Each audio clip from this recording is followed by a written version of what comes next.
कि इस रकम का 85% तो घूसखोरी लूटखोरी में ही चला जाता है। और वो 84 में कहा था, हो सकता है 2009 में इस रकम का 90% घूसखोरी लूटखोरी और भ्रष्टाचार में चला जाता हो, 10% ही काम में आता हो। तो हमारे समझ में बात आ गई, वो ये आ गई कि इस पूरी की पूरी रकम का इस देश के नेता और अधिकारियों में बंदर बांट होता है, घूसखोरी रिश्वतखोरी के नाम।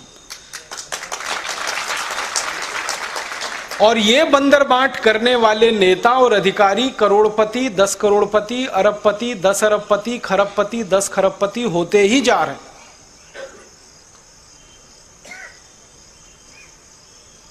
कुछ नेताओं के बारे में मैं केस स्टडी कर रहा हूं और पता यह चल रहा है कि आज से 15-20 साल पहले उनके घर में टूटी साइकिल नहीं थी और आज उनमें से एक एक के पास 20,000 करोड़ 25,000 करोड़ की संपत्ति है, एक एक के पास। कुछ नेताओं पर जब मैंने केस स्टडी की तो पता चला कि 12-13 साल पहले वो बंबई के दादर रेलवे स्टेशन पर पालक बेचते थे, मेथी बेचते थे, बथुआ बेचते थे। मराठी में इसको भाजी पाला कहते हैं, पत्ते वाली सब्जी। और आज उन तीनों नेताओं की बंबई में 5 से 7,000 करोड़ की प्रॉपर्टी। एक नेता पर मैंने केस स्टडी किया तो पता चला 15-17 साल पहले उसकी जेब में इतना भी पैसा नहीं होता था कि वो चाय खरीद के पी सके। आज उस नेता के पास बंबई से पूना तक की सारी जमीन उसने खरीद के रखी हुई। बंबई से पूना के बीच की सारी जमीन, हजारों हेक्टेयर की जमीन एक नेता के कब्जे में। ऐसे ऐसे इस देश में हजारों हैं, एक दो नहीं। और जब नेता लूटेंगे तो अधिकारी पीछे कैसे हटेंगे? अधिकारियों ने भी लूटा है इस देश को। मेरा जन्म स्थान उत्तर प्रदेश है। उत्तर प्रदेश की सरकार में एक अधिकारी हुआ, उसका नाम है अखंड प्रताप सिंह। चीफ सेक्रेटरी था उत्तर प्रदेश की सरकार का। इससे ऊंचा कोई पद नहीं होता। आईएएस अधिकारियों के लिए चीफ सेक्रेटरी के ऊपर कोई पोस्ट नहीं है, वहां आते आते सब रिटायर हो जाते हैं। वो चीफ सेक्रेटरी के पद से रिटायर हुआ। उसके घर में सीबीआई ने छापा मारा तो 400 करोड़ रुपए कैश मिले थे। 400 करोड़ एक अधिकारी के घर में। और सीबीआई वालों का कहना है कि ये तो उसके कुछ घरों में छापा पड़ा है, अभी कई घर तो पता ही नहीं है। फिर उत्तर प्रदेश के जो आईएएस अधिकारी हैं ना, उनकी एक एसोसिएशन है। उस एसोसिएशन ने उस अधिकारी को महाभ्रष्ट आईएएस अधिकारी का नाम देके उसको घोषित किया। लेकिन तब किया जब सीबीआई का छापा पड़ा, उसके पहले नहीं।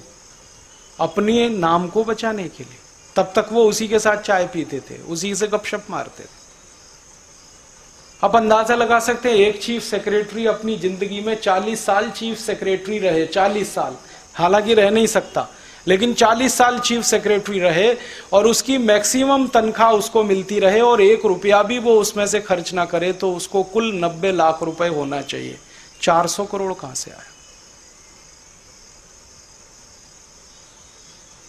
ऐसे इस देश में हजारों अधिकारी, एक दो नहीं, हजारों।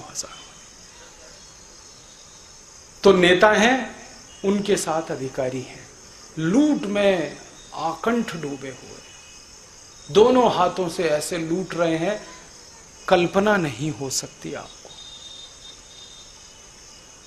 मुझे बड़ा अफसोस है ये कहते हुए कि थोड़े साल पहले हम ये सोच के परेशान होते थे, डाकू माधो सिंह, डाकू मोहर सिंह, डाकू जालिम सिंह ये आते थे और घरों को लूट के ले जाते थे तो हम हाय तौबा करते थे। ये डाकू मोहर सिंह, माधो सिंह, जालिम सिंह तो मरे नहीं, वो तो सब जिंदा है। नाम बदल गए उनके, कोई नहीं मरा। मुझे तो कई बार लगता है कि माधो सिंह, मोहर सिंह, जालिम सिंह की आत्मा ही हमारे नेताओं में प्रवेश कर रही है। और सड़क चलते नहीं है, पार्लियामेंट में बैठे हैं, विधायिकाओं में बैठे। आपको मालूम है हमारी संसद में 300 से ज्यादा सांसद हैं जिनकी कम से कम इनकम 10 करोड़ से ऊपर है। 300 से ज्यादा सांसद इस देश की संसद में वर्तमान, ऐसी स्थिति इस देश में है। तो बात अब समझ में आ रही है, वो ये कि 62 साल की आजादी में हमने एक ही काम किया, गोरे अंग्रेजों को भगाया, काले अंग्रेजों को बिठाया। गोरे अंग्रेजों ने लूट कर पैसा लंदन में जमा किया, इन काले अंग्रेजों ने लूट लूट कर पैसा स्विस बैंकों में जमा किया। बस इतना ही अंतर है, और कोई बड़ा अंतर नहीं। हमारे नेताओं ने 62 साल खूब पैसा लूटा है, विकास के धन का भ्रष्टाचार में डुबोया पूरा पैसा, और यही कारण से उनकी संपत्ति दिन दुगनी रात चौगनी बढ़ी है। एक साधारण एमएलए हो जाता है, साधारण एमपी हो जाता है, देखो क्या संपत्ति आती है। और एमएलए एमपी तो छोड़ दो, कॉरपोरेटर हो जाता है तो देखो कितनी संपत्ति आती है। ये सारी संपत्ति आती है आपके मेरे खून पसीने की कमाई के दिए गए टैक्स के पैसे को लूट कर, वहां से आती है ये संपत्ति। तो हमारे देश में ये जो प्रजातंत्र चल रहा है, माफ करिएगा, ये लूट तंत्र है, प्रजातंत्र नहीं है। और हर 5 साल के बाद नाटक होता है इस देश में, मैं लूटूंगा या तू लूटेगा, तय कर ले भाई। एक पार्टी होती है सत्ता में जो लूट रही होती है 5 साल से, सामने वाली दूसरी तैयार बैठी है कि अब हमारा नंबर है, तुमने लूट लिया 5 साल, अब हमको दे दो ये गद्दी। और वो आपके सामने आते हैं उल्लू बनाने के लिए कि भाई वोट दे दो, विकास करेंगे। भाई 62 साल से तो किया नहीं, तुम क्या करोगे? फिर कहते हैं जी वोट दे दो, आपकी सेवा करेंगे। तो सेवा करने के लिए वोट